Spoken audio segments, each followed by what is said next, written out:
Today on Inside the Issues, I speak with Ben Rowswell on open source democracy promotion. Hello and welcome to this week's edition of Inside the Issues, a CG online podcast. I'm David Welch, the CG Chair of Global Security at the Balsillie School of International Affairs and Professor of Political Science at the University of Waterloo. Every week we speak to a noted expert in some area of global governance, here from the studios at the Centre for International Governance Innovation in Waterloo, Ontario. And this week I'm pleased to welcome Ben Rowswell, visiting scholar at the Center on Democracy Development and the Rule of Law at Stanford University. Welcome, Ben. Thank you very much. And we should say for our audience, also a career Foreign Service officer with the Government of Canada, currently on leave, speaking to us today in your personal capacity as a visiting scholar and not as a representative of the Canadian government. That's right. Now, Ben, your special interest is democracy promotion, and you have a particular interest in the role of technology. And as we've all been following with great interest and some large degree of surprise, the events in the so-called Arab Spring, the role of technology seems obviously to have featured very, very prominently, at least in some countries that have been experiencing upheaval, and particularly in Egypt. And I understand you've focused quite heavily recently on the role of social media in the Egyptian revolution. Yeah, that's right. Well, my interest for some time, including with the Canadian government, has been on issues of democracy promotion in the Arab and Muslim world more generally, because of the challenges to international security that have arisen from problems of domestic governance. My interest in technology is new, and that's because of the very dramatic changes that it's demonstrated it can bring into political systems that have been ossified for many years. So to find out a bit more, I traveled to Egypt, a country where I had been posted as a diplomat, and so I have some sense of the political situation, but I wanted to find out about how democracy activists were able to finally make a change after 30 years of the Mubarak regime, and particularly using technology. Now, we've all heard about the importance of these technologies in the events in Egypt, but how actually would they work on the ground? Exactly how would people on the street use these tools in order to coordinate activities or share knowledge or spread ideas? How would the government use them or attempt to curtail them in order to prevent certain things from happening? Well, I think the reason that technology had such a dramatic impact is because it was not expected to be used for political purposes. So Facebook membership, for example, grew steadily throughout the entire last decade. The government actually encouraged as much access to bandwidth as possible because they thought it would be good for economic activity, as it is. I mean, we're into a digital economy, so there were social and economic reasons for there to be diffusion of technology. And like everyone else, Egyptians use Facebook primarily for social purposes, to share pictures of the family or funny cat videos or to go arrange dates or what have you. But when you get to a certain size of the population, a certain amount of the population that are communicating in these ways, in a country where other forms of communication are severely restricted, that's when you start to see some political possibilities. So for the last 30 years, Egypt has operated under an emergency law that banned gatherings of more than 5 people in public places. That's quite restrictive. On Facebook, there's no limits on how many people can gather. So you would get Facebook sites that would have hundreds of thousands of people gathering. And when they start talking about politics in those numbers, then you get dramatically different political outcomes. But Facebook doesn't have any real-time two-way communication capabilities except through the limited chat window function, right, which is one-to-one. So presumably that isn't going to be very helpful for mobilization or coordination. So in effect, you'd have to post something on Facebook, and you'd have to wait for enough people to look at that post, actively look at it. There'd be some delay between a posting and whatever outcome. So I would think that Facebook would be a rather clunky mechanism for coordinating swift collective action in an rapidly evolving situation. Actually, Facebook turned out to be extraordinarily effective as a tool. The most famous Facebook page, of course, was We Are All Khaled Saeed, named after the 27-year-old blogger who was beaten to death by the police for uploading videos of alleged police involvement in a drug deal. A Facebook page was established immediately after photos of his bloodied corpse went viral in Egypt. The Facebook page evoked a sense of solidarity with this person that many, many Egyptians would identify, a regular middle-class guy just hanging out at a cyber cafe, and next thing you know, he's dead. That website quickly grew Facebook page quickly grew to about 400,000 members. And what seemed to be really effective about Facebook was two things. The first is the high degree of interactivity, so that when information was posted by the administrators of the Facebook page, every single member gets to comment. And you would see in the We Are All Khalid Facebook page, there would be thousands and thousands of comments, way more than anyone could ever read. But there's that kind of sense of interactivity that made people feel like they belonged to something. It was their site. It wasn't just news that they were reading. It engages them. And then there's also high emotional content in Facebook because it allows you to play videos and photos, and because you're a member of that group, there isn't that separation of you're watching a TV channel that belongs to someone else. This is a group that you belong to and that you kind of co-create the content. And so it managed to break down a lot of the barriers to political activity that existed beforehand. Now you can set Facebook up so that it will push comments to your email or alert you to a new comment and so on. Otherwise you have to go and look, right? So how effective is it as a coordinating tool as opposed to a way of keeping passions high? Sort of just keeping people engaged, enraged on the streets, rather than, we need people to go here at this time because we expect the army to show up there, or, don't come here in an hour and a half because we hear there's going to be a crackdown there, that sort of thing. The main finding that I had from my time in Egypt, there's no one particular tool that was kind of the killer app for politics. Rather, different tools introduce different dynamics to the political environment. So I mentioned already how Facebook created a new space for political discussion that didn't exist before. So you could have hundreds of thousands of people exchanging opinions, which you could not have in the pre-Facebook era. The second thing is that it lowered the cost of participation in politics, so it brought people into the political realm that weren't there already, to kind of encourage people to get involved and to become activists that they weren't there before. Technology also allowed political movements to deploy new tactics. So in fact, here YouTube was probably the more common technology, where posting videos, for example, of police actions during the 18 days in Tahrir Square allowed the protesters to go above the head of the regime and their propaganda tools and the state-controlled media and get their story directly to the population, so that they could shape the narrative as the vast majority of Egyptians saw what was going on. So none of these tools in and of themselves took the form of a political institution.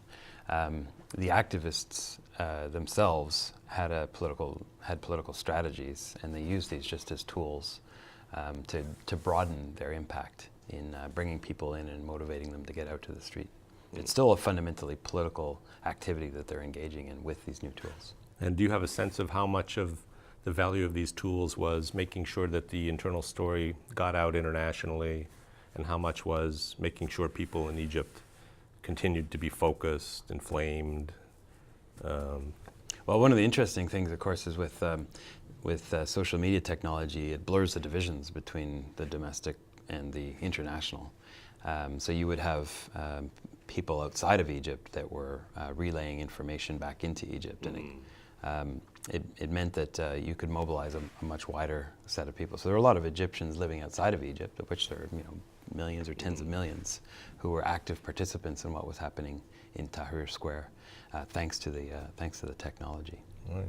Well, we'll be back in a moment with Ben Rowswell to talk more about open source democracy promotion. You're watching or listening to Inside the Issues, a CG Online podcast. Look for us at cgonline.org, on Facebook, on Twitter, and on YouTube. Welcome back. Ben, let's talk about the other side of the street here, the regime side. Now, the Mubarak regime did attempt to move fairly quickly to shut down a lot of the social media. And in fact, some analysts were very surprised at how effectively they had managed to cut off communications between Egypt and the outside world. Yeah. How did they do that first? And secondly, were their efforts successful? It didn't seem from the outside as though those efforts had much of an impact. Yeah. Apparently the technological sophistication of the regime's effort to shut down the internet was really quite remarkable. The connections between the internet inside Egypt and the outside world were limited in numbers so that the regime was able to exercise influence over internet service providers, for example, to ban them from, to force them to shut down their machines. And they'd mapped out apparently quite extensively what those networks were. And then same thing for the phone network. They were not successful, however, and that's because it wasn't the tools themselves that were driving the revolution. It was the political activity of the activists. And I think the most significant finding of the role of technology in the Egyptian revolution wasn't about any one particular tool. It's about a mindset that a movement adopts because of the technology it's using. I call this the social media mindset. And I think it helps us understand the character of the Egyptian democracy movement. It helps us understand how even when the tools are cut off, it continues to operate. So one factor is that it's a network. It's not a traditional organization with a leadership. Everyone talked about how this was kind of a leaderless movement, and that's because in a social media context, there's no leader. People participate as equals, as peers.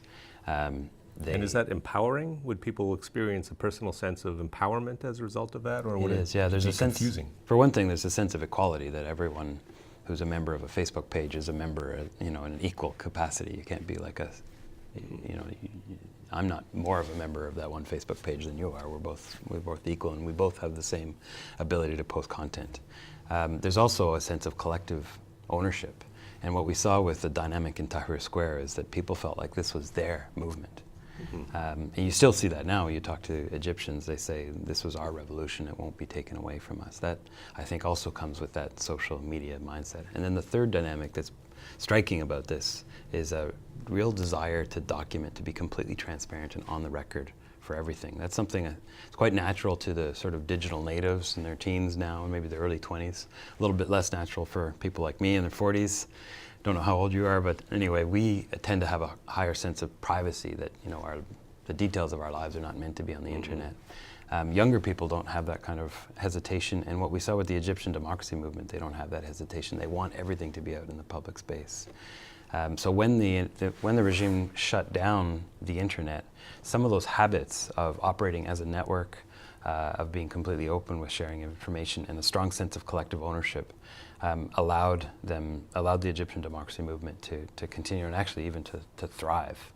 And we saw the protests, the size of the crowds in Tahrir Square actually increase through the time that the internet was cut off. So there wouldn't be any sense of frustration or disempowerment when people went and looked, or attempted to look at their Facebook page and got an error message or inability to load a page or something like that. From the activists that we talked to, I think it helped reveal to a wider set of Egyptians the true nature of the regime. That this was a regime that was fundamentally about restricting the rights of citizens, that it had its own interests to protect, and those interests weren't necessarily those of the public. So it may be that shutting down the internet showed a degree of desperation and revealed the true colors of the regime to a wider set of Egyptians. Now, another technology that was prominently discussed was Twitter. And in fact, I was following events in Tahrir Square primarily through Twitter. How effective was that compared to Facebook? Very different mode of interaction, sort of mass SMS in effect. Yeah, we heard mostly about Facebook and YouTube when we were conducting our interviews with Egyptian democracy activists. Twitter was useful, I guess, particularly when the internet was shut down because of the speak-to-tweet service that Google was able to set up, where people in Tahrir Square could use the phones, when they still had the access to the phones, to send messages that would then be relayed into tweets and then sent to the outside world. That was the specific role that Twitter seems to have played. Twitter also has greater security features than Facebook, so there's some greater assurances that there'll be less hacking by security apparatuses into people's Twitter accounts. Now, in Iran a couple of years ago, around the time of the rigged election, outsiders were actually using social media to sort of provide crucial information to insiders, for example, by ensuring that the BBC was available despite the fact that the government was trying to set up filters to keep BBC News coverage out of the country. Was that also happening in Egypt, or was it a different dynamic, that really the social media the connectivity was being driven by people inside the country, and outsiders were not stage managing or directly trying to influence events on the street. Was it different intellectual dynamic? Or? I think there's very much a strong international component with a diaspora of Egyptians around the world participating.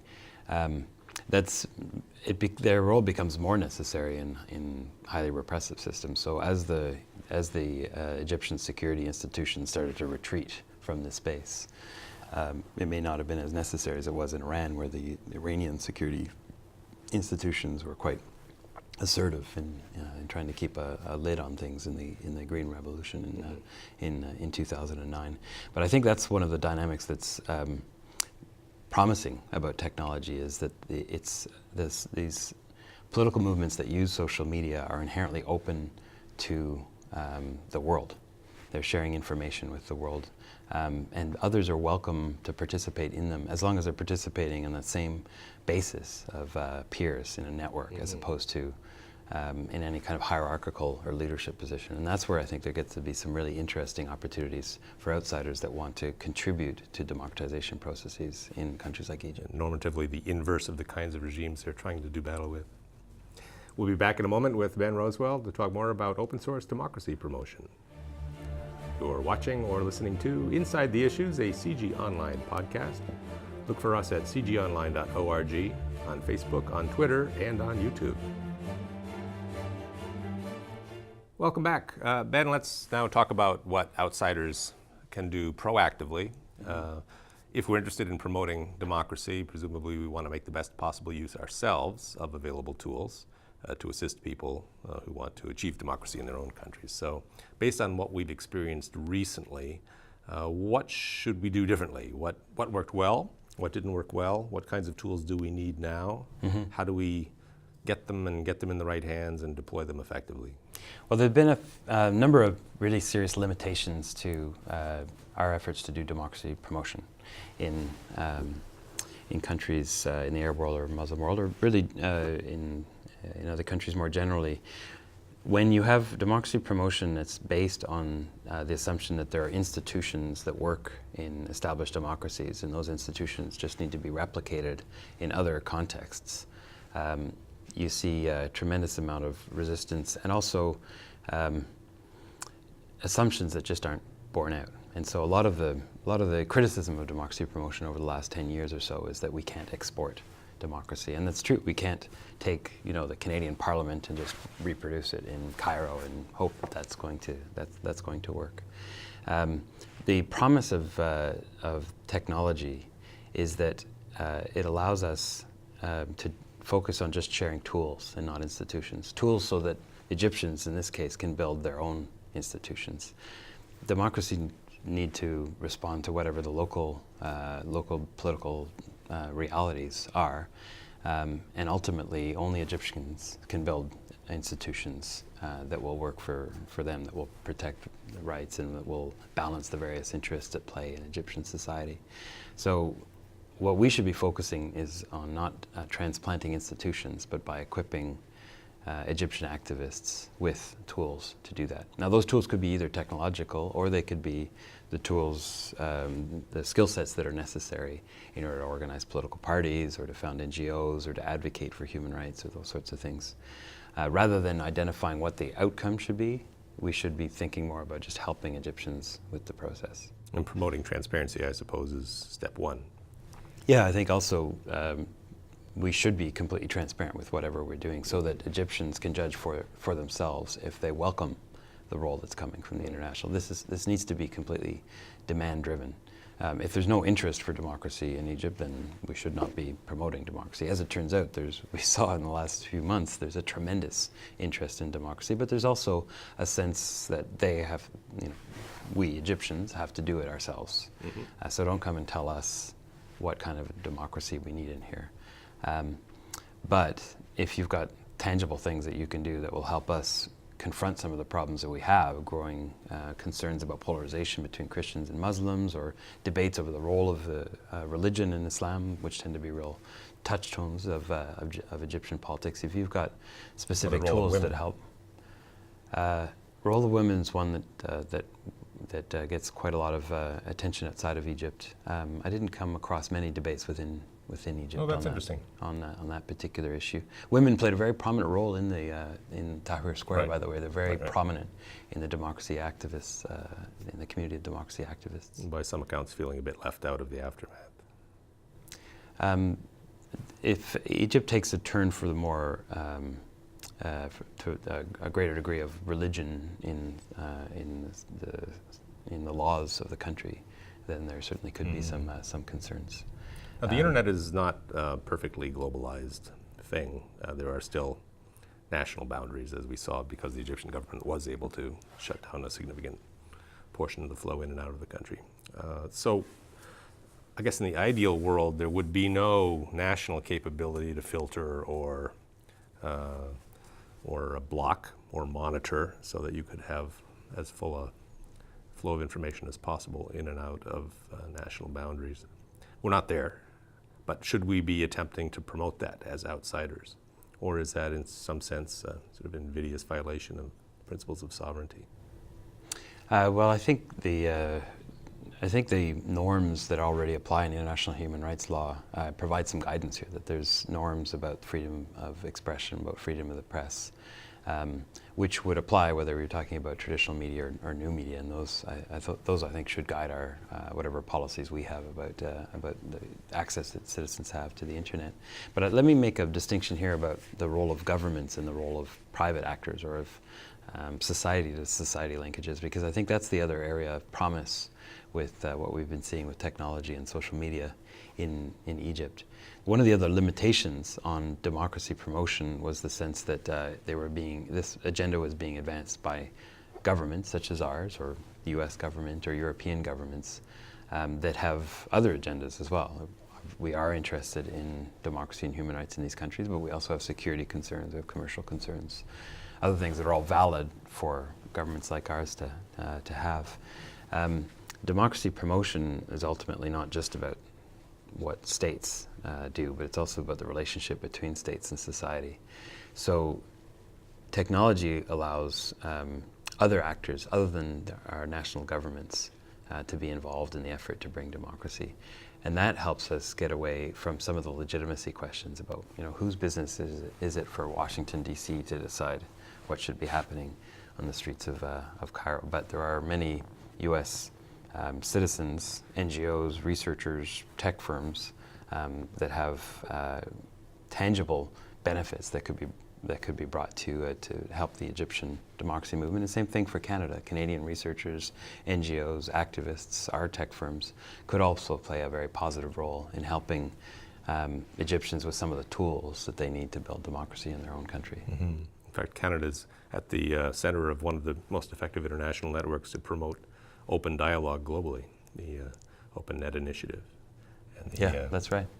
The Monk School of Global Affairs Citizen Lab. The Citizen Lab, that's right. We'll be back in a moment with Ben Rowswell to talk about open source democracy promotion.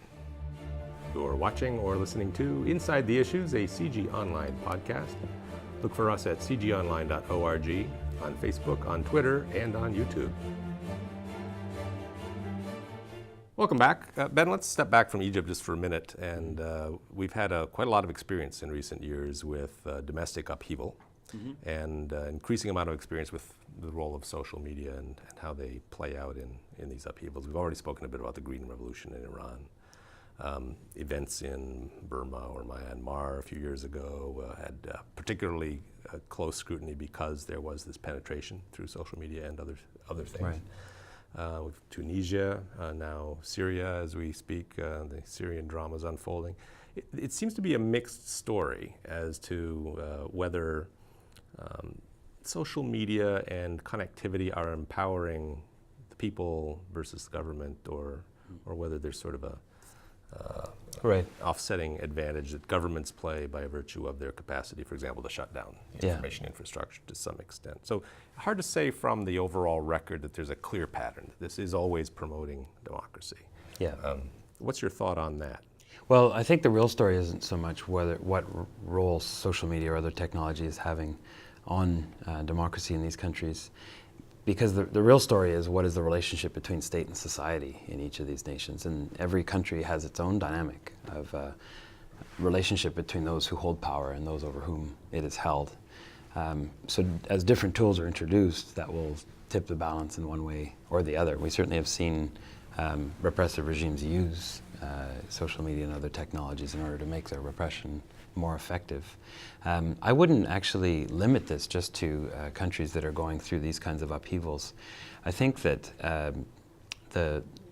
one of the exciting things about technology is that it helps redefine state-society relationships in any countries, including in our own.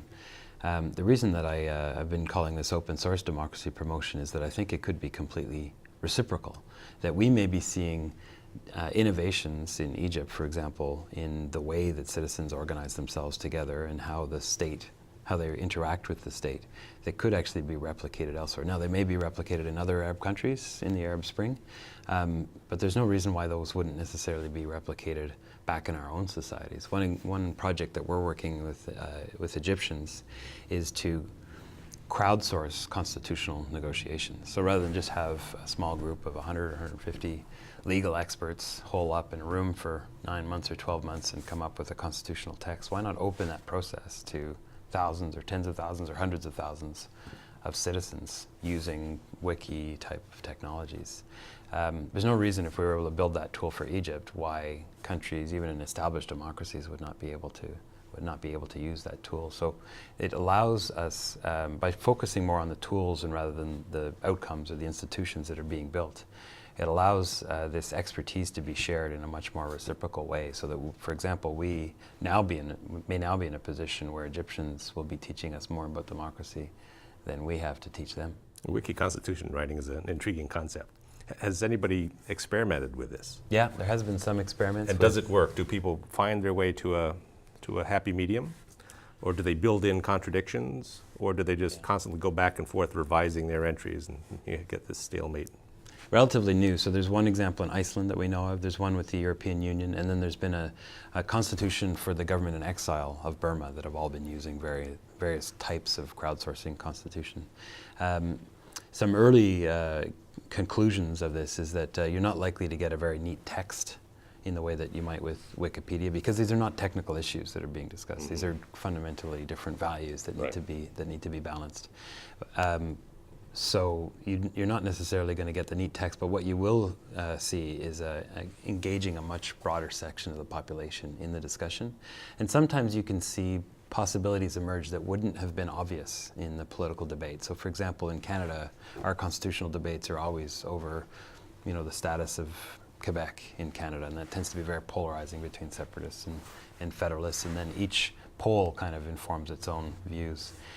The promise of crowdsourcing is that you can engage a much broader and more diverse set of opinions, and people start to see how different constituencies might be able to interact with each other on different sets of issues, and it sort of opens up the political possibilities that are available, and in the process educates the participants, the voters, or what have you, in some of the issues that are involved in the Constitution, to depolarize and to make the debate more sophisticated.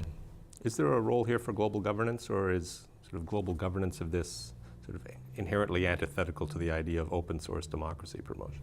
Well, I don't see an obvious role for international organizations which are based on state-to-state linkages, because they only represent one side of the equation. What we're interested in here is state-society linkages. But there's no reason why there wouldn't be some kind of global governance role to be played in building connections between society. So for example, there's organizations like the World Movement for Democracy, which is an international collective of democracy activists in many countries, where they share best practices or tactics or techniques with one another. I think there's a whole realm there for international cooperation. Certainly that's possible. The level of standards, that sort of thing. Yeah, and also it's society to society linkages, and not exclusively focused on those state-to-state linkages. Well, this has been fascinating, and I've learned a great deal, and I hope our audience has as well. Thank you, Ben, for coming and spending time with us today. Thank you very much. It's a pleasure to be here. For our audience, we will look for you again next week. You can find our complete collection of episodes at cgonline.org. and Facebook, Twitter, and YouTube.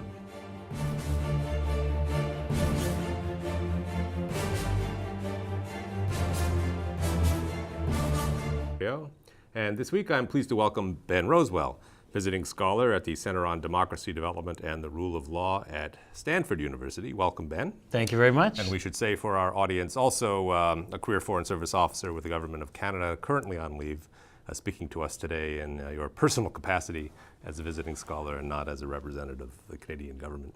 That's right. Now, Ben, your special interest is democracy promotion, and you have a particular interest in the role of technology. And as we've all been following with great interest and some large degree of surprise, the events in the so-called Arab Spring, the role of technology seems obviously to have featured very, very prominently, at least in some countries that have been experiencing upheaval, and particularly in Egypt. And I understand Finally make a change after 30 years of the Mubarak regime, and particularly using technology. Now, we've all heard about the importance of these technologies in the events in Egypt, but how actually would they work on the ground? Exactly how would people on the street use these tools in order to coordinate activities or share knowledge or spread ideas? How would the government use them or attempt to curtail them in order to prevent certain things from happening? Well, I think the reason that technology had such a dramatic impact is because it was not expected to be used for political purposes.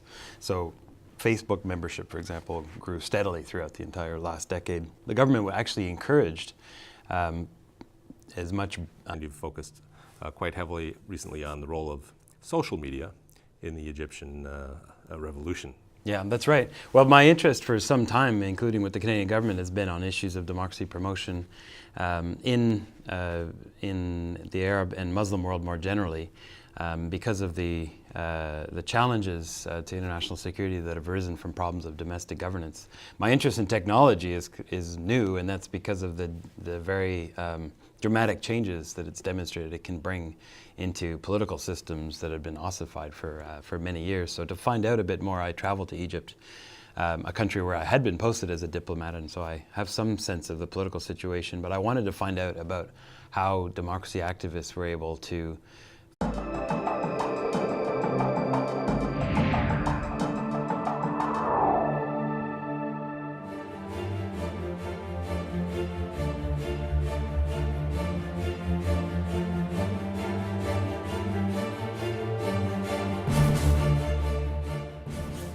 Today on Inside the Issues, I speak with Ben Rowswell on open source democracy promotion. Hello and welcome to this week's edition of Inside the Issues, a CG online podcast. I'm David Welch, the CG Chair of Global Security at the Balsillie School of International Affairs and Professor of Political Science at the University of Waterloo. Every week we speak to a noted expert in some area of global governance. Here from the studios at the Center for International Governance Innovation in Waterloo, Ontario. Access to bandwidth as possible because they thought it would be good for economic activity, as it is. I mean, we're into a digital economy, so there were social and economic reasons for there to be diffusion of technology. And like everyone else, Egyptians use Facebook primarily for social purposes, to share pictures of the family or funny cat videos or to go arrange dates or what have you. But when you get to a certain size of the population, a certain amount of the population that are communicating in these ways, in a country where other forms of communication are severely restricted, that's when you start to see some political possibilities. So for the last 30 years, Egypt has operated under an emergency law that banned gatherings of more than 5 people in public places. That's quite restrictive. On Facebook, there's no limits on how many.